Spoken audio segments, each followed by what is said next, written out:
Ça signifie qu'aujourd'hui, nous avons arrêté un budget supplémentaire avec 47 millions de déficit. Depuis la création du SMGAG, les comptes ont toujours été présentés en équilibre. Nous avons repris toute la comptabilité du SMGAG, nous avons repris tous les comptes, nous avons nettoyé. Nous avons vu toutes les erreurs qui ont été commises sur les années précédentes et ça se traduit par un budget supplémentaire de 47 millions de déficit. Le Code général des collectivités territoriales dit que lorsqu'un budget est en déficit, le préfet défère à la Chambre régionale des comptes et le syndicat sera mis sous tutelle. Moi, je trouve ça inexplicable, intolérable, injustifiable que pendant des années, on ait caché une telle situation. Alors, je considère qu'à la limite, qu'on a masqué les comptes.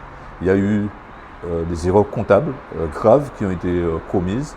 Il y a eu aussi une gabegie, une inflation à la charge.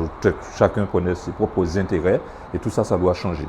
Ce que j'ai fait comme appel aujourd'hui dans le cadre de ce comité syndical et en votant le budget supplémentaire en déficit, c'est de demander aux élus que nous prenions tous nos responsabilités et qu'on se mette au travail réellement aujourd'hui pour redresser la situation de ce syndicat.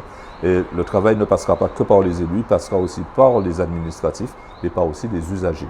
Et qu'on n'entende pas dire que oui, c'est pas moi, c'est l'autre.